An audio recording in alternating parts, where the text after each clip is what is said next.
আপনি এক এক মাসে গিয়ে এক এক খেলোয়াড়দের স্টাইলে চুল কাটছেন। আপনার চুলের স্টাইল হয় অমুসলিমদের স্টাইল, আপনার পোশাকের স্টাইল হয় অমুসলিমদের স্টাইল, আপনার বিয়ের সিস্টেম হচ্ছে অমুসলিমদের সিস্টেম, আপনার চাল চলন অমুসলিমদের সিস্টেমে। আর দিন শেষে আপনি নিজেকে পরিচয় দিচ্ছেন আপনি মুসলমান। মুসলমান দাবি করা যেতে পারে, মুসলিম হওয়া এত সহজ নয়, ঠিক কিনা বলেন আপনি?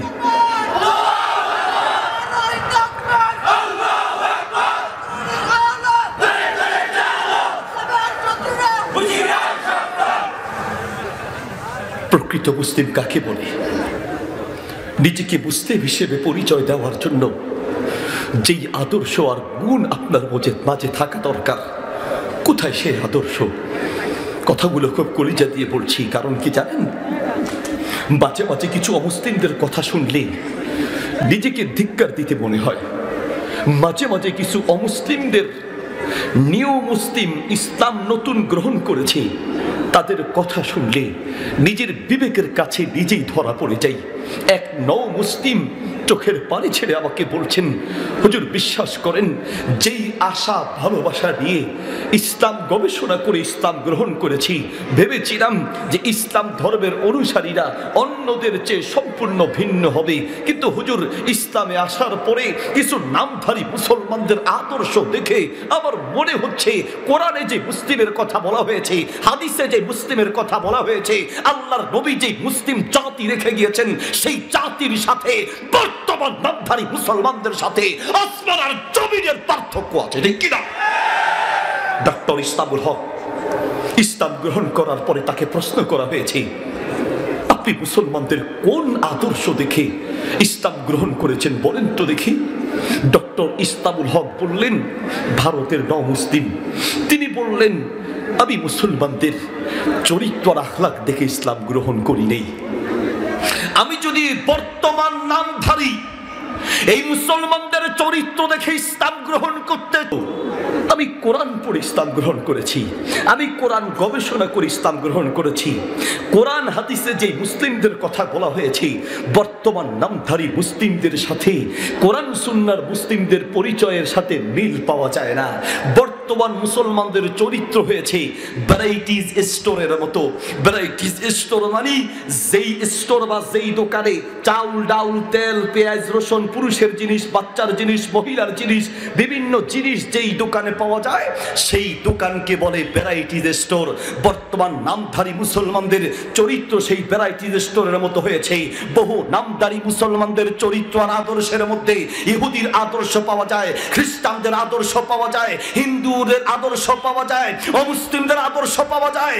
যদি আমার কথা ভুল হয় তাহলে তুমি বলো তো দেখি, 14 ফেব্রুয়ারিকে যারা সমর্থন করে তারা কোন জাতের মুসলমান, ঠিক কিনা? কোন জাতের মুসলমান বলো আমাকে। ফুল নিয়ে রাস্তার মোড়ে মোড়ে দাঁড়িয়ে যেই যুবকটা যুবতীর সাথে দেখা করতে চায়, যেই যুবতীটা ঘর থেকে সেজে গুজে বের হয়, তুমি বলো সব কি হিন্দুর বাচ্চা, সব ইহুদির বাচ্চা, সব খ্রিস্টানের বাচ্চা? বহু নামধারী মুসলমানের বাচ্চাও আছে। দুঃখ তো সেই হিন্দুর জন্য লাগে না, দুঃখ সেই ইহুদি আর খ্রিস্টানের জন্য লাগে না, দুঃখ লাগে মুসলমানের নামধারী মুসলমানের জন্য, যার বাপ এখনো জীবিত আছে, মেয়েটার বাপ এখনো জীবিত আছে, মেয়েটার মা এখনো জীবিত আছে, মাও জানে বাপও জানে 14 ফেব্রুয়ারিতে আমার মেয়ে সেজে গুজে কোথায় যায় তাও জানে।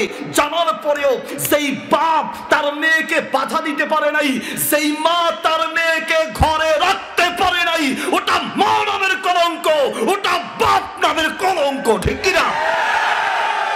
অযোগ্য বাপ, ওটা অযোগ্য বাপ। আমার ছেলের বক্তব্য আপনারা ইন্টারনেটে শুনেছেন। আমার এই ছেলে বক্তব্যের একটি পয়েন্টে গিয়ে এসে বলেছিল, আপনি বাপ, অযোগ্য বাপ, আপনি নাফরমান মা, আপনি নাফরমান বাপ। আজকের মাহফিলে আরেক মাহফিলে বলেছিল, আপনি নাফরমান মা, আপনি আপনার ছেলেকে বলেন, বাবা তাড়াতাড়ি ঘুমাও, সকালে অঙ্কের টিচার আসবে, বাবা তাড়াতাড়ি ঘুমাও, সকালে ইংরেজির টিচার আসবে, বাবা তাড়াতাড়ি ঘুমাও, সকালে স্কুলে যেতে হবে। আপনি অযোগ্য মা, আপনি অযোগ্য বাপ, সকালে অঙ্কের কথা বললেন, সকালে ইংরেজির কথা বললেন, সকালে স্কুলের কথা বললেন। আপনি নাফরমান মা আর বাপ, একটা বার বলেন নাই বাবা তাড়াতাড়ি ঘুমাও, সকালে সকালে নামাজ পড়তে মসজিদে যেতে হবে। বাবা তাড়াতাড়ি ঘুমাও, সকালে আল্লাহর কোরআন পড়তে হবে। এজন্যই বলি জন্ম দিলেই বাপ হওয়া যায় না, বাপ হওয়ার পরে কিছু দায়িত্ব আছে, ঠিক কিনা? অটাইমে মসজিদে এসে চাচা তসবি টিকতেছে, তসবি সুবহানাল্লাহ আলহামদুলিল্লাহ আল্লাহু আকবার। তসবি পড়া অবশ্যই ভালো, আমি তসবি জিকির আজকারকে ছোট করে দেখছি না। আমি বলছি জিকির আজকার অত্যন্ত গুরুত্বপূর্ণ একটি ইবাদত। কিন্তু আমার দুঃখ লাগে, বাপ যখন মসজিদে অটাইমে বসে জিকির করছে, মুয়াজ্জিন দেখে বড় অবাক হলেন। মুয়াজ্জিন বললেন, চাচা আপনি এই অটাইমে তো মসজিদে আসার কথা নয়, আপনি যে অটাইমে মসজিদে আসলেন, চাচা বলেন তো দেখি ঘটনা কি, অটাইমে মসজিদে কেন? চাচা বলছে, আমার বাসায় আমার মেয়ের কিছু বয়ফ্রেন্ড আছে, আজকে নাকি 14 ফেব্রুয়ারি কি বলে একটা গুরুত্বপূর্ণ দিবস বলে, এই জন্য আমার মেয়ের বয়ফ্রেন্ডরা দেখা করতে এসেছে। তো তারা এসে যে মজা মস্কারি করতেছে, দুষ্টামি করতেছে, তারা পোলাপাইন মানুষ, আমি মুরব্বী মানুষ, আমি কি এগুলো সহ্য করতে পারি? এই জন্য আমি মসজিদে আইসা সুবহানাল্লাহ আলহামদুলিল্লাহ আল্লাহু আকবার জিকির করতে আসি। চাচা তোমার এই জিকির তোমাকে জাহান্নাম থেকে বাঁচাতে পারবে না, চাচা তোমার এই জিকির তোমাকে জান্নাতে নিতে পারবে না। চাচা তোমার দায়িত্ব তোমার মেয়েটাকে পর্দায় রাখা, বেপর্দা থেকে বাঁচিয়ে রাখা, ঠিক কিনা? সহিহ বুখারীতে হাদিসটি আছে, হাদিসটি আত-তারগীব ওয়াত তারহীব কিতাবে আছে, হাদিসটি মিশকাতে আছে, হাদিসটি মুসনাদে আহমদ। ওয়া কুল্লুকুম মাসউলুন আন রাইয়াতিহি, তোমরা প্রত্যেকেই দায়িত্বশীল, তোমাদের অধীনস্থদের ব্যাপারে তোমাদেরকে প্রশ্ন করা হবে। বাপ আপনার ছেলেটার ব্যাপারে আপনাকে প্রশ্ন করা হবে, বাপ আপনার মেয়েটার ব্যাপারে আপনাকে কিয়ামতের মাঠে আল্লাহর সামনে দাঁড়াতে হবে। আপনি রাতে ঘুমান কি করে? আমিও তো একজন বাপ, আমিও তো বুঝি একজন বাপ তার নিজের জীবনটা শেষ করে একটা সন্তানকে বড় করে, নিজের ছেলে আর মেয়েকে মানুষ করতে গিয়ে এক একজন বাপ তার জীবনটাকে বিসর্জন দিতে হয়। আপনি বলেন, আপনি আপনার জীবনে যা ইনকাম করেছেন, কয় টাকা আপনার এই 1.5 বিঘা পেটে লেগেছে, আপনার এই পেটে আপনি কয় টাকা দিবেন? বলবেন, হুজুর আমি আমার জন্য এত কষ্ট করি না, আমি আমার জন্য এত ইনকাম করি না, আমি হুজুর আমার জীবনটা শেষ করে নিজে হোটেলে গেলে একটা রুটি আর চা, বেশি থেকে বেশি একটা রুটি আর ওর ডাল ভাজি কিংবা সবজি, আমি হুজুর রুটির সাথে গ্রিলের চিন্তা করি না, আমি হুজুর রুটির সাথে গোস্ত খুঁজি না, আমি হুজুর রুটির সাথে হালিম খুঁজি না। আমার ছেলে হুজুর রুটি আর হালিম ছাড়া তার পেটে যায় না, তার রুটি আর গ্রিল ছাড়া যায় না। একদিন সে এক এক হোটেলে যাবে হুজুর, আর আমি নিজে খেয়ে না খেয়ে টাকাগুলো জমা করে রাখি আমার সন্তানের ভবিষ্যতের জন্য। আমি তো তা খুব ভালো করে বুঝি, কিন্তু আমি আপনার মতো সেই বাপকে নিয়ে বড় অবাক হচ্ছি। নিজের জীবনটা শেষ করে আপনি যে সন্তানকে দুনিয়ায় রেখে যাচ্ছেন, এমন অযোগ্য সন্তান রেখে যাচ্ছেন, কিয়ামতের মাঠে বহু সন্তান আল্লাহর কাছে আবদার করে বলবে, নাজআলহুমা তাহতা কুদাবিনা, নাজআলহুমা তাহতা কুদাবিনা, রব আমার মা আর বাপকে নিয়ে আসো। আমার সেই মা আর বাপ আমাকে দুনিয়ার সব শিক্ষা দিয়েছে, দুনিয়ার সব ব্যাপারে সচেতন ছিল, আমাকে নামাজের কথা বলে নাই, আমাকে দ্বীনের কথা বলে নাই, আমাকে ইসলাম শিখায় নাই, আমাকে রব আমার মা বাপ নামাজের কথা বলে নাই, বাবা আমাকে পর্দার কথা বলে নাই, আমাকে হারাম থেকে বাঁচানোর কথা বলে নাই। রব আমার বাবাকে নিয়ে আসো, তাদের বুকের উপরে পাড়া দিয়ে তারপরে জাহান্নামে যেতে চাইবো। বলেন নাউজুবিল্লাহ। আপনার সন্তান আপনার বুকে লাথি মারতে চাইবে, সেই দৃশ্যটা যে কত করুণ হবে, সেই দৃশ্যটা আপনার চোখের সামনে একটা বার নিয়ে আসেন, তাহলে আপনার ছেলে নামাজ না পড়ে বাড়িতে ঘুমাতে পারে না, তাহলে আপনার এই মেয়ে বেপরদা অবস্থায় ঘর থেকে বের হতে পারে না। আমরা আসলে অযোগ্য বক্তা রে ভাই, আমরা অযোগ্য। আমি আমার কথা বলি, আমি অযোগ্য বক্তা ভাই, আমি আমার কথাগুলো আপনার কলিজায় ঢুকাতে পারি নাই।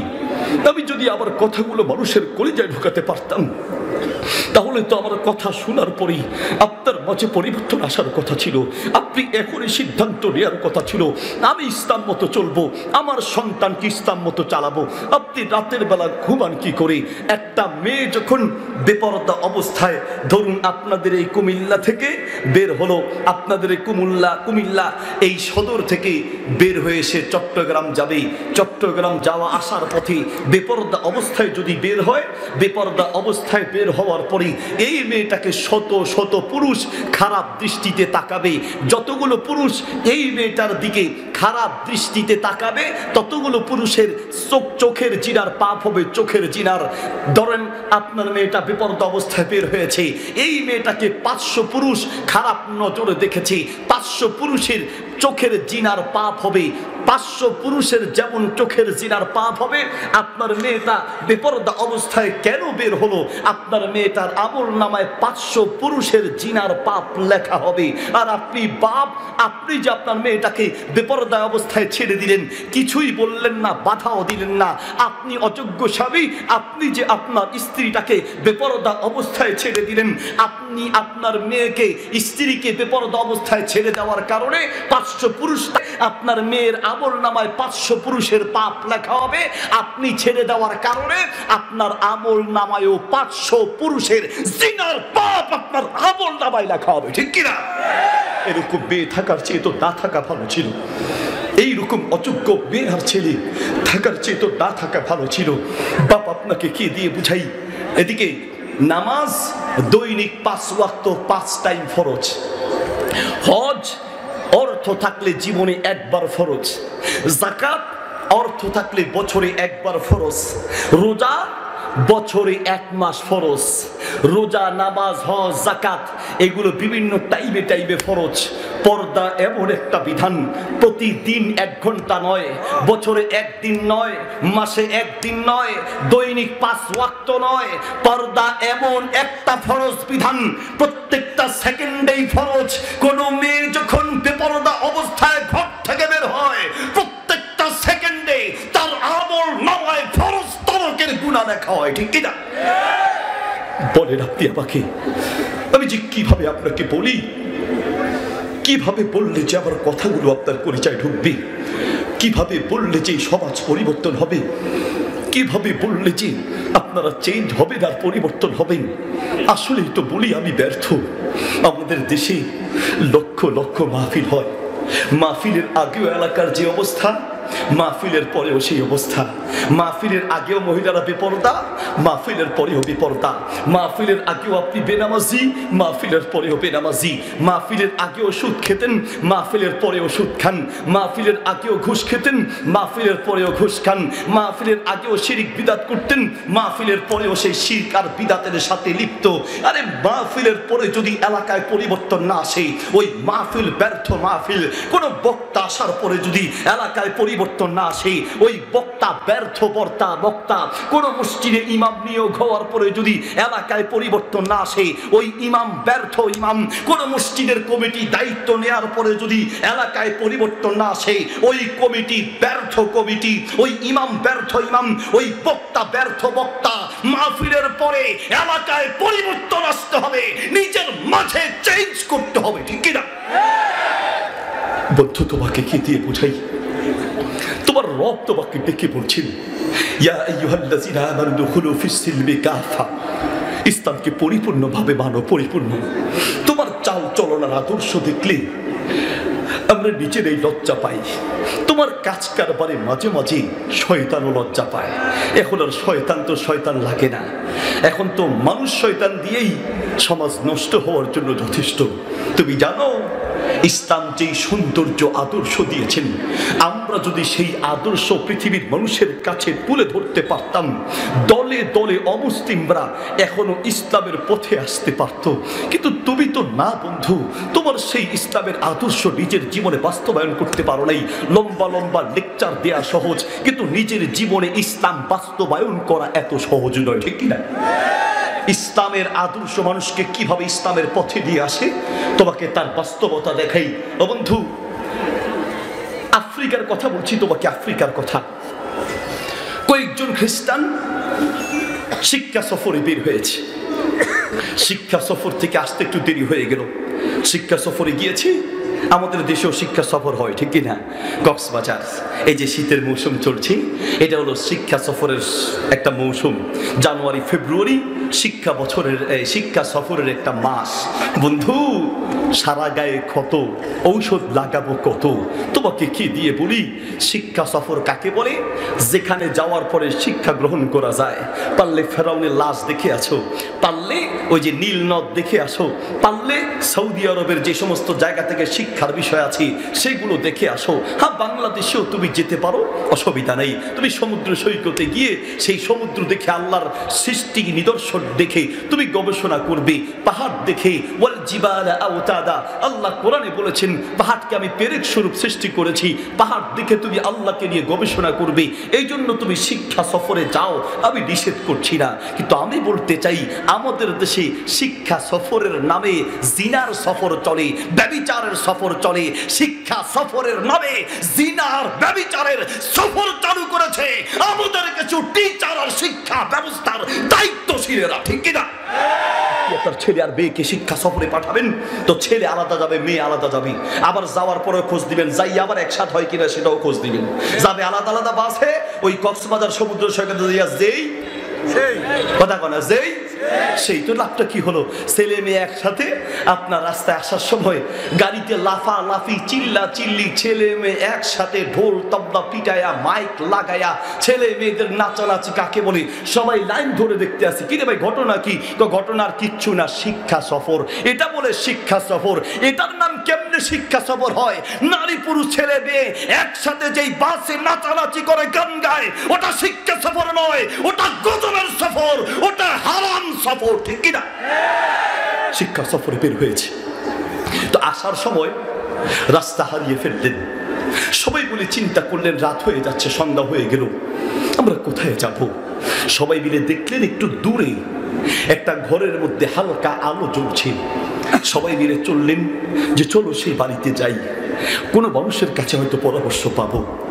সবাই গিয়ে সেই ঘরের লোকদেরকে বললেন যে আমরা একটু এখানে কোন একটা জায়গায় আশ্রয় চাই, অথবা শহরে বের হওয়ার রাস্তাটা একটু দেখায় দেন, আমরা আসলে রাস্তা হারিয়ে ফেলেছি। সেই ঘরের লোকেরা ছিল মুসলমান, তারা দেখেই বুঝলো অমুসলিম, কিন্তু তারপরেও তো ইসলামের একটা আদর্শ আছে। সেই অমুসলিমগুলোকে দেখে খ্রিস্টানগুলোকে বলছি, দেখেন আপনারা এখান থেকে শহরে বের হতে গেলে পথে বাঘের ভয় আছে, ডাকাতের ভয় আছে। একটা কাজ করেন, আপনারা রাতটা এখানে থাকেন, এখন আর বের হতে পারবেন না, সকালে আপনারা চলে যাবেন। বলছে শীতের প্রচন্ড রাত, আমরা যদি এখানে থাকি তো আপনারা কোথায় থাকবেন?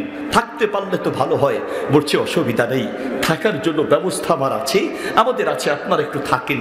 তাদেরকে থাকার জন্য ব্যবস্থা করে দিয়ে নিজের বাচ্চা, সন্তান, স্বামী, স্ত্রী সবাই নিজেদের খাবারগুলো সেই মেহমানকে দিয়ে, কাপড় চোপড়, কম্বল, কাঁথা, বালিশ যা ছিল সেই খ্রিস্টানদেরকে দিয়ে, নিজের ছোট ছোট বাচ্চাগুলোকে নিয়ে ঘর থেকে বের হয়ে রাস্তার উপরে গাছের নিচে সারা রাত কাটায় দিলেন। এই খ্রিস্টানগুলো রাতের বেলা বুঝতে পারে নাই, সকাল যখন হয়েছে ঘর থেকে বের হয়েছে। ঘর থেকে বের হয়ে তারা বের হয়ে দেখছে ঘটনা কি, যারা আমাদেরকে ঘর ছেড়ে দিলেন এই লোকগুলো বলল থাকার ব্যবস্থা আছে, অথচ সারা রাত নিজেদের খাবারগুলো আমাদেরকে দিলেন, আবার নিজেরাও ঘর থেকে বের হয়ে এই রাস্তার মধ্যে বাচ্চাদেরকে সারা রাত ধরে এত কষ্ট করলেন। এদের সাথে তো আমাদের রক্তের কোনো সম্পর্ক নাই, দুনিয়ার কোনো সম্পর্ক নাই, একটা টাকা আর পয়সাও তো চাই নেই, কিন্তু এত আদর, এত সম্মান, এত মহব্বত কেন দেখালো? গিয়ে বলল, ভাই আপনারা কি করলেন বলেন তো? সারাটা রাত আপনারা বাচ্চাগুলোকে নিয়ে এইভাবে কষ্ট করলেন, আর আমাদেরকে বিছানায় এত আরামের বিছানা দিয়ে দিলেন, ঘটনা কি বলেন তো দেখি? সেই মুসলমান বলল, ভাইজান আমরা আসলে মুসলিম, ইসলাম আমাদের ধর্ম, আর আমাদের ইসলাম ধর্মের আদর্শ, আমাদের নবীর আদর্শ হচ্ছে মান কানা ইউমিনু বিল্লাহি ওয়াল ইয়াউমিল আখির ফালইউকরিম দাইফাহু, যে ব্যক্তি আল্লাহ এবং আখিরাতের প্রতি বিশ্বাস স্থাপন করে সেই ব্যক্তি যেন মেহমানকে সম্মান করে। আমাদের ইসলাম শিখায় একজন মেহমানকে সম্মান করার জন্য। আমাদের সেই ইসলাম ধর্মের আদর্শ অনুযায়ী আমাদের ঘরটা ছেড়ে দিয়ে আপনার কাছে আপনাদেরকে ছেড়ে দিলাম। লোকগুলো অবাক হয়ে পড়ল, কি বলেন আপনি? কোনো রক্তের সম্পর্ক নাই, দুনিয়ার কোনো সম্পর্ক নাই, নিজের বাড়ি ঘর এইভাবে মানুষ ছেড়ে দিতে পারে? বলছে হ্যাঁ, এটা আমাদের ইসলাম ধর্মের আদর্শ। তাই নাকি? তো ইসলাম কাকে বলে একটু বলেন। ইসলাম সম্পর্কে কিছুক্ষণ জানার শোনা শুরু করলো। মাত্র 2 ঘন্টা ইসলামের বিভিন্ন আদর্শ নিয়ে সেই খ্রিস্টানদের সামনে তুলে ধরেছে। একসাথে সবগুলো খ্রিস্টান বসে ঘোষণা দিল, এত সুন্দর আদর্শের ধর্ম যেই ধর্ম থাকতে পারে, এত সুন্দর আদর্শ যেই ধর্মে থাকতে পারে, এই ধর্ম তো যা তা ধর্ম হতে পারে না। আরে আমরা এই ধর্ম ছেড়ে কোথায় যেতে পারি? সবাই একসাথে সেই বৈঠকে ঘোষণা দিয়েছে, ইসলাম ছাড়া শান্তির ধর্ম নাই। একসাথে কালেমা পড়ে ইসলাম গ্রহণ করে মুসলমান হয়ে গেলেন। আল্লাহু আকবার। বলো তুমি আমাকে তোমার জীবনের এমন কয়েকটা আদর্শ আমাকে দেখাও, যেই আদর্শ দেখে মানুষ ইসলাম চিনবে, ইসলাম বুঝবে, ইসলামের প্রতি ধাবিত হবে। আমি তোমার মতো বহু মুসলমান যুবককে দেখে আমি বড় অবাক হচ্ছি। বাসের মধ্যে আমি আমার জীবনে আমি আল্লাহকে সাক্ষী রেখে বলতে পারি, আমি আমার জীবনে যতদিন বাসে, ট্রেনে অথবা কোনো গাড়িতে উঠেছি, আমি বসে আছি আর আমার পাশে কোনো মুরব্বী দাঁড়িয়ে আছে, আমার জানা মতে কোনোদিন হয় নাই। যদি হয়ে থাকে আমি আল্লাহর কাছে মাপ চাই। মুরব্বী দাঁড়ায় থাকে, যুবক তুমি টিকিট পেয়েছো ঠিক আছে, তুমি আগে উঠেছো, বাসে উঠেছো ঠিক আছে, কিন্তু তোমার পাশে একজন মুরব্বী দাঁড়ায় আছে আর তুমি বসে আছো, নিজেকে মুসলিম দাবি করছো। ইসলাম কাকে বলে এখন পর্যন্ত ইসলামের ন্যূনতম জ্ঞান তোমার মধ্যে ঢুকে নেয়, ঠিক কিনা? বলো তোমাকে আমি কি দিয়া বুঝাই? কোথায় তোমার সেই নবীর আদর্শ আর ইসলামের আদর্শ আছে? তুমি জানো ইসলামের আদর্শ কাকে বলে? আল্লাহু আকবার। মেহমানকে নিজের সবকিছু ছেড়ে দিলেন। আর আমাদের ঘরওয়ালি, যারে বউ বলে, মিস্টার বউ, আমাদের এই বউয়ের অবস্থা হলো, সবাই না আলহামদুলিল্লাহ, কিছু কিছু বউ আছে মেহমানের কথা শুনলেই সকালবেলা গায়ে জ্বর, দুপুরবেলা মাথা ব্যথা, আর বিকাল হলে কোমরে ব্যথা শুরু হয়। তবে হ্যাঁ, নিজের বাপের বাড়ির মেহমান যদি আসবে শুনে 2 দিন আগ থেকে লিস্টি করা শুরু, খবরদার আমার বোন আসবে, দুলাভাই আসবে, এই সেই ওই সেই, এটা লাগবে। আর যদি নিজের জামাইর বাড়ির আত্মীয়, মানে শ্বশুর বাড়ির আত্মীয় আসবে শুনলে, শুনতে দেরি, জ্বর আসতে দেরি হয় না। কথা বল ঠিক কিনা? এ হলো আমাদের সমাজের বাস্তবতা। ও বন্ধু, তোমাকে কি দিয়ে বুঝাই? নবী সাল্লাল্লাহু আলাইহি সাল্লামের যুগে আপনার এক সাহাবী আসলেন, এসে আল্লাহর নবীকে বললেন, ইয়া রাসূলুল্লাহ, আমি খুব ক্ষুধার্ত, আমাকে একটু মেহমানদারি করেন। নবী সাল্লাল্লাহু আলাইহি সাল্লামকে বললেন, আবার মেহমানদারি করেন, আমি আসলে খুব ক্ষুধার্ত। আল্লাহর রাসূল সাল্লাল্লাহু আলাইহি সাল্লাম আরসালা ইলা নিসাইহি, তার বিভিন্ন স্ত্রীদের কাছে পাঠালেন। বিভিন্ন স্ত্রীদের কাছ থেকে ঘুরে এসে একজন ঘোষক বললেন, ইয়া রাসূলুল্লাহ, আপনি যে মেহমানের জন্য খাবারের জন্য আপনার স্ত্রীদের কাছে পাঠালেন, আপনার স্ত্রীরা মেহমানকে দিবে দূরে থাক, আপনি নবীকে একটু খাবার দিবে, সে খাবারটুকু আপনার কোনো বিবির ঘরে নাই। বন্ধু, কত ভালো আছো বলো? তোমার ঘরে ফ্রিজ ভর্তি খাবার, তোমার ব্যাংকে টাকার অভাব নাই, তোমার সম্পদের অভাব নাই, মাস শেষে তুমি বেতন পাও, তারপরেও তোমার শুকরিয়া নাই, তোমার বউয়ের শুকরিয়া নাই। তুমি হজে যাবে, উমরায় যাবে বললেই তোমার বউয়ের নাক কান্না শুরু হয়ে যায়। তুমি একটু দান করবে বললেই তোমার স্ত্রী তোমাকে বারবার, তোমার সন্তান বারবার, আর তোমার নফস তোমাকে বারবার বাধা দেয়। অথচ তুমি যে কত সুখে আছো। আর রাসূল সাল্লাল্লাহু আলাইহি ওয়াসাল্লামের এবং সাহাবীদের সারা জীবনটা যে কত কষ্টে গিয়েছে, এজন্য মাঝে মাঝে ইতিহাসগুলো শুনবে এবং নিজের বিবেকের কাছে প্রশ্ন রাখবে, তুমি কত ভালো আছো। বন্ধু, স্ত্রীদের কাছ থেকে ঘুরে এসে আল্লাহ নবীকে বললেন, ইয়া রাসূলুল্লাহ, মেহমানের জন্য আপনি খাবার আনতে বলেছেন, মেহমানের জন্য খাবার আনবে দূরে থাক, আপনাকে যে একটু খাবার দিবে সে খাবারটুকুন পর্যন্ত ঘরে জমা নাই। কি বলো, একটু মেহমানের জন্য খাবার নেই? লা ইয়া রাসূলুল্লাহ, কোনো ব্যবস্থা নেই। কোন সাহাবী এই 3টা বছর শুধুমাত্র গাছের পাতা খেয়ে জীবন কাটিয়েছেন। গাছের পাতা। রাসূল সাল্লাল্লাহু আলাইহি ওয়াসাল্লাম দুনিয়া থেকে বিদায় হয়ে যাওয়ার পরে আবু হুরায়রা রাদিয়াল্লাহু তাআলা আনহুকে আল্লাহর নবী সাল্লাল্লাহু আলাইহি ওয়াসাল্লামের ওফাতের পরে, মৃত্যুর পরে আবু হুরায়রা রাদিয়াল্লাহু তাআলা আনহুকে একটা বিয়ের দাওয়াত দিলেন। তিনি বিয়ের দাওয়াত খেতে গেলেন। বিয়ের দাওয়াতে তার সামনে একটা প্লেটে ভালো গোশত আর রুটি দেয়া হলো। সেই গোশত আর রুটির দিকে তাকিয়ে আবু হুরায়রা রাদিয়াল্লাহু তাআলা চোখের পানি ছেড়ে দিলেন। আশেপাশের সাহাবীরা বলছেন, লিমা তাবকি ইয়া আবু হুরায়রা, কেন কাঁদছো আবু হুরায়রা, কান্নার কি আছে? বলছে, লা আকুল, আমি এই খাবার আমার পেটে ঢুকাতে পারি না, আমি খেতে পারবো না। কেন, কি হয়েছে বলো?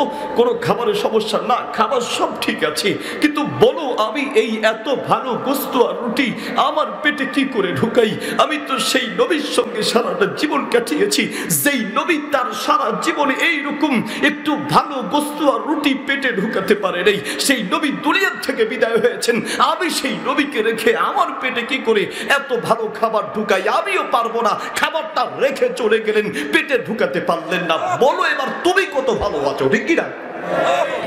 বলো তুমি কত ভালো আছো, বলো তুমি কত ভালো আছো। কোন কোন সাহাবী মৃত্যুর পরে কাফনের জন্য একটু কাপড় আনবে, কাফনের কাপড়, সেই কাফনের কাপড়টা পুরা ব্যবস্থা নাই। কোন কোন ইতিহাসের কিতাব এসেছে পা ঢাকলে শরীর খালি হয়ে যেত, শরীর ঢাকতে গেলে পা খালি হয়ে যেত। একজন সাহাবী অনেকগুলো গনিমতের মাল পেলেন, মালগুলো দেখেই চোখের পানি ছেড়ে দিলেন। বলল, কেন কাঁদছেন কেন? এগুলো তো আল্লাহর নেয়ামত। বলছে, ঠিক আছে আল্লাহর নেয়ামত, কিন্তু আমি তো আসহাবে সুফফার এমন 70 জন সাহাবীদেরকে দেখেছি যেই সাহাবীরা সকালে খেতে পারলে বিকালে খেতে পারতো না। যেই সাহাবীদেরকে দেখেছি কোন রকম যদি নিজের কাপড়টা নিজের লজ্জাস্থান ঢাকতো তো শরীর খালি হয়ে যেত। এইভাবেই তো সারাটা জীবন কাটিয়েছেন। বলো তুমি কত ভালো আছো, তুমি কি শুকরিয়া আদায় করেছো বলো। ওমর ইবনে আব্দুল আজিজ রাহিমাহুল্লাহ, যাকে ইসলামের ৫ম খলিফা বলা হয়, সেই ওমর ইবনে আব্দুল আজিজ রাহিমাহুল্লাহ ঈদের দিন সকালে বসে আছেন। তার কলিজার টুকরা ছোট্ট একটা মেয়ে বাবার সামনে এসে চোখের পানি ফেলে হাউ মাউ করে কাঁদতে লাগলেন। বাবা মেয়েটাকে দেখেই বলছেন, ইয়াহাদিহি লিমা তাবকিনা, মা তুমি কেন কাঁদছো বলো। মেয়েটার কান্না আরো বেড়ে গেল। বাবাকে জড়িয়ে ধরে বলছে, বাবা এমনিতে কাঁদছি, একটু লজ্জা পেয়েছি তো এই জন্য কাঁদছি। কেন কাঁদছো, কিসের লজ্জা বলো মা? তুমি তো জানো তোমার কান্না আমি সহ্য করতে পারি না। কোনো বাপ তার মেয়ের কান্না সহ্য করতে পারে না। 10টা ছেলের কান্না সহ্য করা যায়, কিন্তু একটা মেয়ের কান্না কোনো বাপ মেনে নিতে পারে না। মা কেন কাঁদছো বলো। মেয়েটা বলছে, বাবা কাঁদছি, আনতা আমিরুল মুমিনিন ওয়া আনা ইবনাতু আমিরিল মুমিনিন, আমি, আপনি হলেন রাষ্ট্রপ্রধান আর আমি হলাম রাষ্ট্রপ্রধানের মেয়ে। আজ ঈদের দিন আমি যখন বের হয়েছি, আমার গায়ের পুরন কাপড় দেখে, একটা নতুন কাপড় ঈদের দিন নাই, এটা দেখে আশেপাশের বাচ্চারা হাসাহাসি করছে।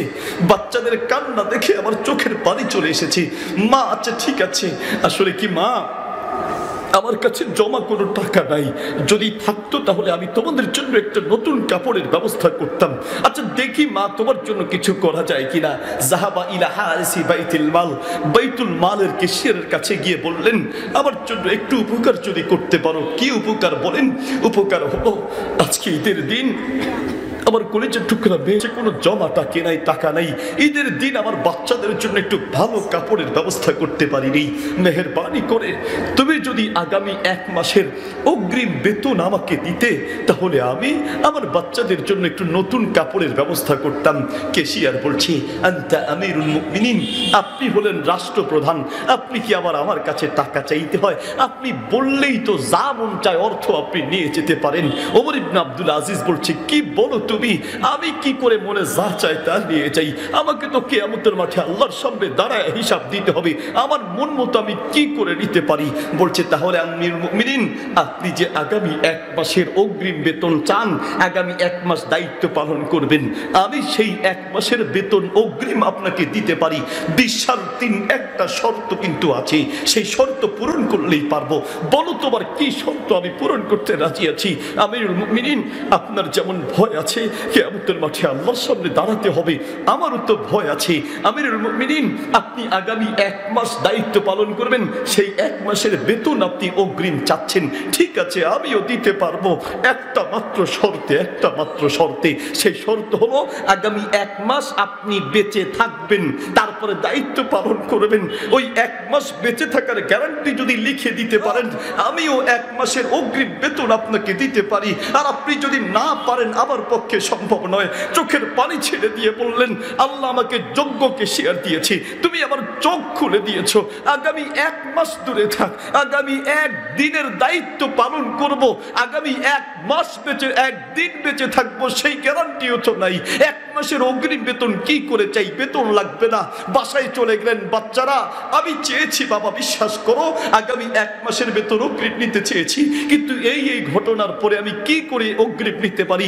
তোমরা কি একটু ধৈর্য ধারণ করবে? বাবার টেনশন নাই, আমরা দুনিয়ার যেই কোনো কষ্টে ধৈর্য ধারণ করতে রাজি আছি। আরে দুনিয়া দিয়ে কি হবে, ওই জান্নাতটাই তো লাগবে। একটু আপনি অসুবিধা নেই, কান্না থামান বাবা, আপনি বসেন, আমরা দুনিয়ায় ধৈর্য ধরলাম, একসাথে আমরা জান্নাতের মেহমান হতে চাই। আল্লাহু আকবার।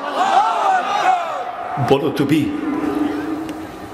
তার জান্নাতের জন্য সারা দুনিয়া বিলীন করে দিয়েছেন, তুমি আর আমি সেই জান্নাতের জন্য কি করেছি বলো? বলো, তুমিও একজন মুসলিম, আর সাহাবীরাও মুসলিম ছিলেন, তুমিও একজন মুসলিম, আর আবু বকর রাদিয়াল্লাহু তাআলা আনহু একজন মুসলিম। দেখো সেই মুসলিমের আদর্শ আর তোমার আদর্শ তুমি একটু মিলাও বন্ধু। আমি বিশ্বাস করো, আমি তোমার হেদায়েতের মালিক নই। আমি যদি পারতাম তাহলে তোমাকে অবশ্যই নামাজি বানায়া ছাড়তাম। আমি যদি পারতাম তোমার মুখের দাড়ি আমি উঠায়া ছাড়তাম। আমি যে তোমার মুখে যেন দাড়ি উঠে দাড়ি থাকে, আমি সেই ব্যবস্থা করে ছাড়তাম। আমি যদি পারতাম তোমাকে দেড়ের উপরে নিয়ে আসতাম। আমি যদি পারতাম তোমার জীবনটাকে নবীর আদর্শে আদর্শবান বানায়া দিতে পারতাম। আসলে এটার মালিক হলেন আল্লাহ, আমি শুধু বলার মালিক। আর কলিজা দিয়ে দোয়া করি বন্ধু, বক্তব্য শোনার সময় একদম মনোযোগ দিয়ে শুনবি। ভালো করে আপনারা জানেন, যারা আমার কথা শোনেন, আমার কথায় কোনো সুর নেই, রং নেই, ঢং নেই, তাল নেই, ছন্দ নেই, কিন্তু কলিজার ভালোবাসা আছে, কলিজার ভালোবাসা। বন্ধু, একদম অন্তর থেকে ভালোবেসে তোমাকে বলছি। এই যে উঠাউঠি শুরু হয়েছে, এই যে বাবা বসেন, এদিকে কষ্ট হচ্ছে আপনাদের? বন্ধু, তোমাকে আমি কি দিয়ে বুঝাই? তুমিও একজন মুসলিম, আর আবু বকর রাদিয়াল্লাহু তাআলা আনহু তিনিও একজন মুসলিম। আবু বকর রাদিয়াল্লাহু তাআলা আনহুকে দিয়ে তোমাকে একটু মাপো। তুমি রাসূল সাল্লাল্লাহু আলাইহি ওয়াসাল্লাম সাহাবীদেরকে লক্ষ্য করে বললেন, তাসাদ্দাকু লিল্লাহ, আল্লাহর জন্য দান করো, আল্লাহর জন্য। জাস্ট বললেন আল্লাহর জন্য দান করো। বেশি মারহাবা চা খাবা কিচ্ছু বলা লাগে নাই, কোনো পাম পট্টি কিচ্ছু লাগে নাই। আর এখন মাহফিলে কালেকশনের জন্য ঘন্টার পর ঘন্টা পাম দিলে তারপরে 1000 টাকা 5000 টাকা বের হয়। আর যাও তুমি দাও, তার সুদে আসলে তুমি বের করে ছাড়ো। মসজিদে তুমি মাঝে মাঝে 5-10 হাজার টাকা দান করো, মসজিদের কমিটিতে তোমার নাম আছে, মাস শেষে একটা রিসিট, একটা কালেকশন তুমি দাও। তোমার হেডাম আর তোমার অহংকারে মসজিদের ইমাম মুয়াজ্জিন বছরে বছরে যায় আর আসে, ঠিক কি না? 5000 টাকার একটা 5000 টাকা নিয়ে ইমাম সাহেবকে দিয়া, হুজুর আমার একটা রিসিট দেন। ইমাম সাহেব রিসিট দিছে, রিসিটের নাম কি সুন্দর করে লিখলো, জনাব অমুক সাহেব। জনাব লিখলে সাহেব লাগে না, তাও উনি জনাব অমুক সাহেব লিখেছেন, যেন অন্তত খুশি হয়। নাম কি জনাব দিয়ে খুশি আর সাহেব দিয়ে খুশি। ইমাম সাহেবরে বলতেছে, হুজুর আপনি গো আসলে হুজুর শিক্ষা দীক্ষা নাই, আপনারা আসলে হুজুর মাদ্রাসায় পড়ে, ওই যে দেখেন না একটা বলতে আছে, হুজুরেরা মাদ্রাসায় পড়া আর কিচ্ছু করার পায় না, এখন খালি মাদ্রাসা খুইলা দেয়, আছে কি নেই? মাদ্রাসা খুলে হুজুরের ঘর কাম কাজ কিচ্ছু নাই, পড়ালেখা শেষ করেই আর কিচ্ছু পারে না, মাদ্রাসা খুলে দেয়। তো মাদ্রাসাও যদি খুলে, তোমার এত জলে কেন বন্ধু? তোমার এত চলে কেন? বন্ধু শোনো, এদেশের মাটিতে যদি মাদ্রাসা না থাকতো, মাদ্রাসা মাহফিলের উছিলায় বাংলার লক্ষ লক্ষ মদখোর হালাল পথে ফিরে এসেছে, ঠিক কিনা? তোমার কয় হাজার দলিল লাগবে বলো? এদেশের মাটিতে বহু মদখোর মদ ছেড়েছে, এদেশের মাটিতে বহু ঘুষখোর ঘুষ ছেড়েছে, এদেশের মাটিতে বহু সুদখোর সুদ ছেড়েছে, এদেশের মাটিতে বহু হারামখোর হারাম ছেড়েছে, এদেশের মাটিতে বহু সন্ত্রাস ছেড়েছে। মাদ্রাসায় পড়ুয়া আলেম ওলামা, মাদ্রাসা পড়ুয়া শিক্ষার্থীদের বক্তব্য আর আলোচনার কারণে, ঠিক কিনা?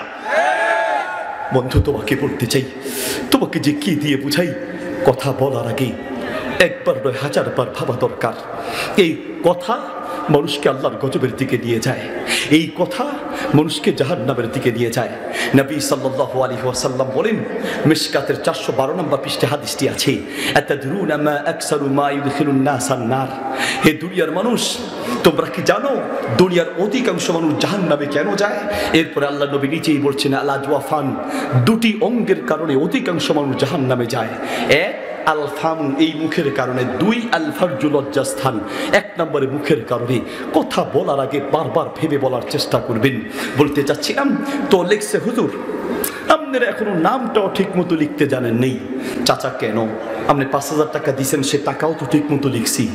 নামের কোথাও বানান ভুল হলে বলেন, বানানটা ঠিক করে দেই।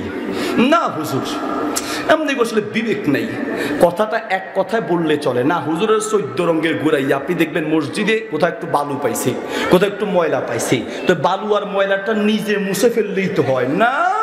এটার ছবি তুলবে, ভিডিও করবে, হুজুরের ডাকবে, হুজুর আপনার কি হয়েছে, ঘটনা কি, আপনার কি মসজিদের চাকরির কোনো ইচ্ছা নাই? এত কথা না বললে মসজিদটা আপনি পরিষ্কার করে ফেললেই তো কাম হয়ে যাইতো। মসজিদ পরিষ্কার করার দায়িত্ব ইমাম মুয়াজ্জিনের নয়, মসজিদ পরিষ্কার করার দায়িত্ব ইমাম মুয়াজ্জিন কমিটির এবং প্রত্যেকটা মুসল্লির দায়িত্ব আছে, ঠিক কিনা? হুজুর আপনি চোখে দেখেন না, চোখে দেখেন না, হুজুরদের তো দোষের কোনো শেষ নাই। হুজুরের যদি জামা লম্বা হয়, হুজুরের কাপড়ের দাম বাড়াইছে। ছোট হইলে টেডি হুজুর, দাওয়াত খাইতে যাইয়া যদি একটু জোরে জোরে হাঁটে, হুজুরেরা আলবা খাওয়ার জন্য দৌড়ের প্রতিযোগিতা দিছে। আস্তে আস্তে হাঁটলে তাও দোষ, বুঝছি হুজুর দাওয়াত মনে আরো এক জায়গায় খাই আইছে, এখন পেট নিয়ে হাঁটতেও পারে না। দাওয়াত খাইতে বৈশা যদি একটু কম খায়, হুজুর দাওয়াত মনে আরো 2-3 জায়গায় আছে, এত কম খাইতে আছেন কা? বেশি খাইলে তাও দোষ, বুঝছি হুজুর আমনে মনে হয় হুজুরেরা এরকম আলবা পাইলে 2 চামচ বেশি খায়, মানে হুজুরের দোষের শেষ নেই। হুজুর আপনার নামটা লিখছেন, ঠিক মতো লিখবেন না, কি হয়েছে চাচা? ভুল হলে বলেন, ঠিক করে দেই। না, গত বছর যে আমি হজ করছি আপনাদের মনে নাই, আপনারা না দাওয়াত দিয়ে খাওয়াইছিলাম, বুঝছেন না? বুঝেন নেই?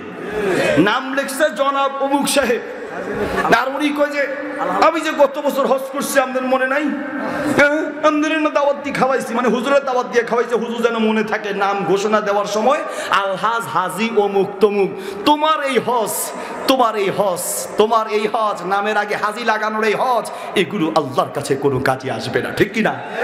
তোমাকে বলছি, তুমি একজন মুসলিম আর আবু বকর রাদিয়াল্লাহু আনহু একজন মুসলিম, তোমার মাঝে আর তার মাঝের পার্থক্য আমি তোমাকে বুঝাই। রাসূল সাল্লাল্লাহু আলাইহি ওয়াসাল্লাম বললেন, তাসাদ্দাকু লিল্লাহ, আল্লাহর জন্য দান করো, যে যা পারো দান করো। তো সাহাবীরা দান করার জন্য যে যা পারলেন নিয়ে আসলেন। ওমর রাদিয়াল্লাহু তাআলা আনহু পুরো সম্পত্তিকে 2 ভাগ করে 1 ভাগ আল্লাহর জন্য এনেছেন, আর 1 ভাগ পরিবারের কাছে রেখে আসলেন। এসে আল্লাহ রাসূলকে বললেন, ইয়া রাসূলুল্লাহ, আমার সমস্ত সম্পত্তিকে 2 ভাগ করে 1 ভাগ পরিবারের জন্য রেখে বাকি অর্ধেক, বাকি আরেকটি ভাগ আল্লাহর জন্য দান করে দিয়েছে। আল্লাহু আকবার। তুমি কত দাও? তোমার ইনকামের কয় % তুমি দান করো যে বাহাদুরি দেখাচ্ছ? ও বন্ধু, সাহাবীরা দান করলেন। কিছুক্ষণ পরে সাহাবীর অপেক্ষায় আছে, ওমর রাদিয়াল্লাহু তাআলা অপেক্ষায় আছে, কারণ আমলের দিকে সব সময় একজন সাহাবী 1 নম্বরে থাকে, তার নাম, সবাই বলেন তার নাম, আবু বকর রাদিয়াল্লাহু তাআলা। সবাই অপেক্ষায়। ওমর অর্ধেক দান করলেন, আরেকজন সাহাবী 5 ভাগের 1 ভাগ যে যা পেরেছে দান করেছে। আবু বকর রাদিয়াল্লাহু তাআলা আসছেন, আবু বকর রাদিয়াল্লাহু তাআলাকে দেখে আল্লাহ রাসূল সাল্লাল্লাহু আলাইহি ওয়াসাল্লাম জিজ্ঞেস করলেন, মা আবকাইতা লি আহলিক, আবু বকর দেখলাম তো অনেক দান নিয়ে এসেছো, বলো এবার। ওমর তো অর্ধেক দান করেছে, অমুক 5 ভাগের 1 ভাগ। আবু বকর তুমি পরিবারের জন্য কতটুকু রেখেছো আর কতটুকু নিয়ে এসেছো? আবু বকর রাদিয়াল্লাহু তাআলা বললেন, ইয়া রাসূলুল্লাহ, আমি আমার পরিবারের জন্য আবকাইতু লাহুম আল্লাহ ওয়া রাসূলহু, আমি আমার পরিবারের কাছে আল্লাহর তার রাসূলকে রেখে বাকি সমস্ত সম্পত্তি আল্লাহর জন্য নিয়ে এসেছি। আল্লাহু আকবার। বলো, তুমিও একজন মুসলিম, তার আবু বকরও একজন মুসলিম, আমিও একজন মুসলিম, আর আবু বকরও একজন মুসলিম। কি করতে পেরেছো আল্লাহর জন্য? বলো, কি করতে পেরেছো? নবী সাল্লাল্লাহু আলাইহি ওয়াসাল্লাম বসে আছেন, একজন এতিম সাহাবী আসলেন, এসে আল্লাহর নবীকে বললেন, ইয়া রাসূলুল্লাহ, আমার বাড়ির পাশে আবু লুবাবার একটা খেজুর গাছ আছে, মেহেরবানি করে ওই খেজুর গাছটা যদি আমাকে কিনে দিতেন, আমার খুব দরকার। এতিমের আবদার তো।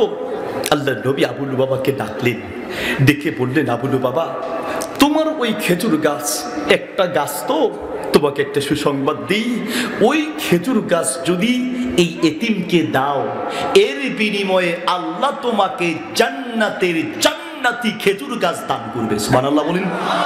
যদি তুমি এই খেজুর গাছটা এতিমকে দিতে পারো। আবু লুবাবা শুনলেন, শুনে বললেন, ইয়া রাসূলুল্লাহ, কুলতু লাহু লা আবিউ, আমি তো তাকে বলেই দিয়েছি আমি এই গাছ বিক্রি করব না। আল্লাহ রাসূল সাল্লাল্লাহু আলাইহি ওয়াসাল্লাম অনেকভাবে চেষ্টা করলেন, কিন্তু না, একই কথা, আমি বিক্রি করব না। এক এক মানুষ এক এক রকম। আবু লুবাবা চলে গেলেন।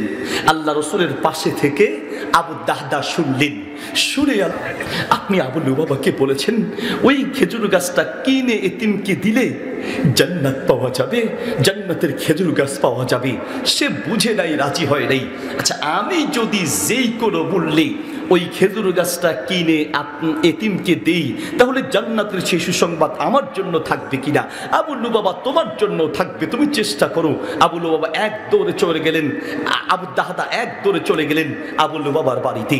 আবু লুবাবাকে গিয়ে বলছে, ভাই আমার আবু লুবাবা, তোমাকে আল্লাহ রাসূল প্রস্তাব দিয়েছেন এই খেজুর গাছটা এতিমকে দিলে তোমাকে আল্লাহ এর বিনিময়ে জান্নাতের খেজুর গাছ দিবে, তুমি রাজি হও নাই। আচ্ছা ভাই, তুমি মেহেরবানি করে ওই গাছটা আমার কাছে বিক্রি করো, কত লাগবে বলো, কত লাগবে? তুমি যা চাইবে, চাইতে দেরি হবে, আমি দিতে দেরি করবো না। কত লাগবে বলো? ওই খেজুর গাছটা আমার লাগবে। আবু লুবাবা, আসলে আমার গাছ লাগবে না, আমার জান্নাত লাগবে। আল্লাহু আকবার। আমার জান্নাত লাগবে। আবু লুবাবা, তোর কত লাগবে বলো? আবু লুবাবা বলছে, আবু দাহদা, আমি তো বলেছি আমি গাছ বিক্রি করব না, আমি বলেছি না। আবু দাহদা বললেন, আসলে বুঝলাম যে এক একজন মানুষ এক এক রকম। মাশাআল্লাহ, আদাতুর ফাইজুল হক হাফিজাহুল্লাহ নাকি হুজুর আসছেন। মাশাআল্লাহ, বারাকাল্লাহু ফিকুম। আমি শেষ করে দিচ্ছি, একটু হাইয়াকুমুল্লাহ। মোহতারাম হাজরিন, আমার আলোচনা প্রায় আলহামদুলিল্লাহ শেষের দিকে। আমার টেবিলে তো পাই না। আচ্ছা, হাইয়াকুমুল্লাহ। আসসালামু আলাইকুম ওয়া রাহমাতুল্লাহ। ওই আপনার ছেলে, তুমি আমার কাছে বারবার একই প্রস্তাব দিচ্ছ, আমি তো বলেছি আমি গাছ বিক্রি করব না। আবু দাহদা বললেন, আবু লুবাবা, বুঝলাম তোমার আসলে টাকার লোভ নাই, তোমার লোভ হলো গাছের লোভ। আচ্ছা শোনো, মদিনার সেই প্রসিদ্ধ খেজুর বাগান 600-র উপরে গাছ আছে, সেই গাছটা সম্পর্কে তোমার ধারণা আছে? বাগান সম্পর্কে? হ্যাঁ জানি তো। বলছে সেই পুরো বাগানের 600-র উপরে গাছ, সেই গাছ যদি তোমার নামে লিখে দেওয়া হয়, পুরো বাগান যদি তোমাকে দিয়ে দেই, সেই বাগানে একটি ঘর আছে, বড় শখ করে বানিয়েছি, সেই ঘর, বাগান এবং মাটি সহ পুরো বাগান যদি তোমাকে দেই, বলো তুমি রাজি আছো কিনা? আবু লুবাবা অবাক হয়ে বললেন, আবু দাহদা, একটা মাত্র গাছের জন্য, একটা মাত্র গাছের জন্য পুরো বাগান দিতে রাজি আছো? পুরো গাছ, পুরো ঘর সহ, মাটি সহ, কেন রাজি হব না বলো? আমি অবশ্যই রাজি আছি। আবু দাহদা বলল, ঠিক আছে, চুক্তি করো। চুক্তি হয়ে গেল। এক দৌড়ে চলে গেলেন, ইয়া রাসূলুল্লাহ, আমি সফল হয়েছি, আমি পেরেছি ইয়া রাসূলুল্লাহ, আমি সেই গাছটা কিনতে পেরেছি। আল্লাহর নবী বললেন, কি করে কিনেছো বলো? বলছি, ইয়া রাসূলুল্লাহ, সেই একটা গাছ এতিমের জন্য কিনতে গিয়ে আমি পুরো বাগান, পুরো 600-র উপরে গাছ, পুরো মাটি সহ দিয়ে দিয়েছি। কি বলো আবু দাহদা? ইয়া রাসূলুল্লাহ, বলেন আমার জন্য জান্নাতের সেই খেজুর গাছ থাকবে কিনা? আরে আবু দাহদা, একটা গাছের জন্য তুমি যেইভাবে আল্লাহকে সন্তুষ্ট করতে গিয়ে পুরো বাগান, ঘর আর পুরো মাটি সহ গাছ সহ দিয়েছো, আল্লাহ তোমার জন্য শুধু জান্নাত নয়, সেই জান্নাতের মেহমানদারিও রাখবে। আল্লাহু আকবার। এক দৌড়ে চলে গেলেন বাগানে, বাড়িতে। বিবি, ঘর থেকে বের হও। কেন স্বামী, কি হয়েছে? বিবি, ঘর থেকে বের হও। বিবি, বিবি এই বাগান বিক্রি করেছি। কি বলো তুমি বাগান বিক্রি করেছো? হ্যাঁ, এত সুন্দর বাগান কেউ বিক্রি করে? হ্যাঁ বিক্রি করেছি। বিবি ঘর থেকে বের হও, বাগান বিক্রি করেছেন? হ্যাঁ, ঘর সহ, গাছ সহ, মাটি সহ দিয়েছি। স্বামী কত দামে বিক্রি করেছেন? বিবি চৌড়া দামে বিক্রি করেছি, চৌড়া দামে। স্বামী বলেন তো কত দামে বিক্রি করেছি? বিবি তুমি রাগ করো না। বিবি আল্লাহ নবী বলেছেন একটা গাছ কিনে তিনকে দিলে পুরো জান্নাতের মেহমানদারি পাওয়া যাবে। বিবি সেই জান্নাতের আশায় আমি পুরো বাগান, ঘর, মাটি সব দিয়েছি। বিবি তুমি রাগ করেছো। বিবিও বিবির মতো রবিহাল বাইউ। আরে না স্বামী, কি বলেন আপনি? রাগ করবো? রবিহাল বাইউ, আপনি তো ব্যবসায় লাভবান হয়েছেন। আপনি যেই দামে বিক্রি করেছেন সারা দুনিয়ার কেউ সেই দাম দিতে পারবে না। আরে দুনিয়া দিয়ে কি হবে? ওই জান্নাতটাই তো লাগবে। আল্লাহু আকবার। জান্নাতটাই তো লাগবে, ও জান্নাতটা তো লাগবে। বন্ধু, আমি আলোচনা সংক্ষেপ করছি, তবে সর্বশেষ পয়েন্টে আপনাকে একটা কথা বলে দিয়ে যাই। আপনি তো বন্ধু চিনেন না, আপনি শত্রুও চিনেন না। আপনি শত্রুকে বন্ধু বানাচ্ছেন। আপনি ওই অমুসলিম খেলোয়াড়, তাদেরকে আপনি বন্ধু বানাচ্ছেন। আপনি মেসি, নেইমার, রোনালদো, আপনি এই সমস্ত অমুসলিম খেলোয়াড়দেরকে বন্ধু বানাচ্ছেন, আর আপনার আসল বন্ধুদেরকে আপনি শত্রু মনে করছেন। আমি ইন্টারনেটে একটা লেখা দেখে বিশ্বাস করেন আমার কলিজা থরথর করে কেঁপেছে। আমি আসার সময়ও দেখলাম, আমি বড় অবাক হয়ে গেলাম। একজনে ডক্টর জাকির নায়েককে ইহুদির দালাল, মানে এটা ইহুদির দালাল প্রমাণ করতেই হবে, এই জন্য সে বিশাল একটা লেখা দিয়ে দিল। আমি দেখে বড় অবাক হলাম। মুখে দাড়িও আছে, মাথায় টুপিও আছে। আমি বড় অবাক হয়ে গেলাম। আমি মনে মনে চিন্তা করলাম, কাকে তুমি ইহুদির দালাল বলো? সেই লোকটাকে ইহুদির দালাল বলো যে লোকটা ইসলামের পক্ষে কথা বলতে গিয়ে নিজের মাতৃভূমি ছেড়েছেন, নিজের দেশ ছেড়েছেন, নিজের আত্মীয় স্বজন ছাড়তে বাধ্য হয়েছেন। তাকে তুমি ইহুদির দালাল বলো? তুমি ইসলামের সম্পদও চিনো না, ইসলামের শত্রুও চিনতে পারো না, ঠিক কিনা? তাকে তুমি ইহুদির দালাল বলো? শোনো, তোমাকে ইতিহাস বলে যাই। বাড়িতে যাওয়ার পরে ক্যাম্বেল সে কোরআনের বিজ্ঞানসম্মত, তার মস্তিষ্ক প্রসূত, সে কোরআনের ব্যাকরণগত 20টা ভুল ধরে, নিজের মস্তিষ্ক প্রসূত ভুল ধরে একটা বই লিখেছেন। বইটা লিখে বিশ্বের বাজারে ছেড়ে দিয়েছেন এবং চ্যালেঞ্জ করেছেন, কেউ যদি পারো এই বইটার জবাব দেওয়ার চেষ্টা করো। তোমার মতো আমার মতো কোনো হুজুর সেই বইয়ের জবাব দিতে যায় নাই। 8 বছর পরে 2000 সালে গিয়ে doctor Zakir Naik doctor William ক্যাম্বেলকে বললেন, আপনি যে মস্তিষ্ক প্রসূত বিজ্ঞানের আলোকে কোরআনের ভুল ধরার চেষ্টা করেছেন, আর আপনি চ্যালেঞ্জ করে দিয়েছেন, আপনার সেই চ্যালেঞ্জের জবাব আমি দিব ইনশাআল্লাহ। তবে সেটা গোপনে হবে না, সেটা প্রকাশ্যে হবে, মিডিয়ার সামনে হবে, হাজার হাজার মানুষের সামনে হবে। সেই বিতর্ক অনুষ্ঠান আপনারা দেখেছেন। Doctor Zakir Naik doctor William ক্যাম্বেলের কাছে বিজ্ঞানের আলোকে কোরআনের যা ভুল ধরেছেন তার তো জবাব তুলেই ধরেছেন, উল্টো বাইবেলের এমন কিছু ভুল তুলে ধরেছেন যার জবাব আজ পর্যন্ত কোনো খ্রিস্টান দিতে পারে নাই, ঠিক কিনা? বলো তুমি আমি বিরোধিতা করা সহজ।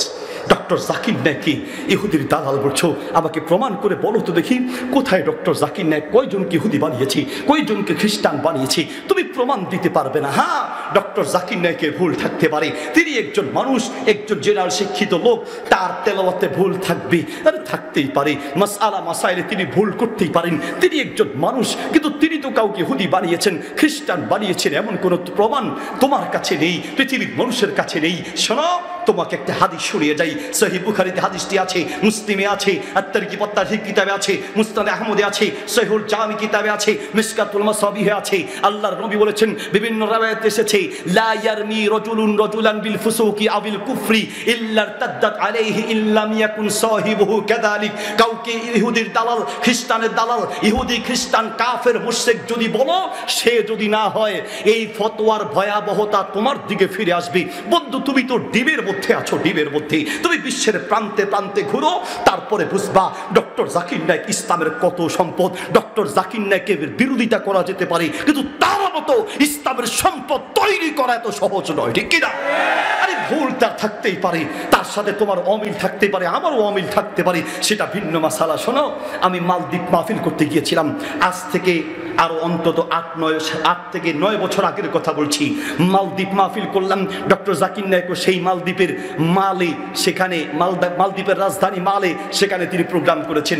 আমিও আলহামদুলিল্লাহ সেখানে প্রোগ্রাম করতে গিয়ে, মাহফিল করতে গিয়ে আমাকে কয়েকজন লোকের সাথে সাক্ষাৎ করানো হলো, যেই লোকগুলো বলছে ইসলাম গ্রহণ করেছে, ইসলাম সম্পর্কে কোনো ধারণা ছিল না। ডক্টর জাকির নায়েকের বক্তব্য শুনে আমি আমার খ্রিস্টান ধর্ম ছেড়ে ইসলাম গ্রহণ করে মুসলমান হয়েছে। আল্লাহু আকবার। তুমি ইন্ডিয়াতে যাও, ভারতে যাও, দেখো গিয়ে সেখানে বহু অমুসলিম ইসলামের পথে এসেছে। আরে বন্ধু, কোনো মাসালায় ভুল থাকা এক জিনিস, আর তাকে ইহুদি খ্রিস্টানের দালাল বলা আরেক জিনিস। বন্ধু, তোমাকে আমি বলতে চাই, ইসলামের সম্পদ চিনার চেষ্টা করো, মুসলমানদের সম্পদ চিনার চেষ্টা করো। আল্লাহ তাআলা আমাদেরকে বোঝার তৌফিক দান করেন, যোগ্য মুসলিম হওয়ার তৌফিক দান করেন, ইসলামকে ভালো করে বুঝার এবং ইসলামের দাওয়াত সুচিন্তিতভাবে সুন্দর পন্থায় মানুষের কাছে প্রচার করার তৌফিক দান করুন। বলুন আমিন। জাযাকুমুল্লাহ খায়র, বারাকাল্লাহু ফীকুম, হাইয়াকুমুল্লাহ। আমাদের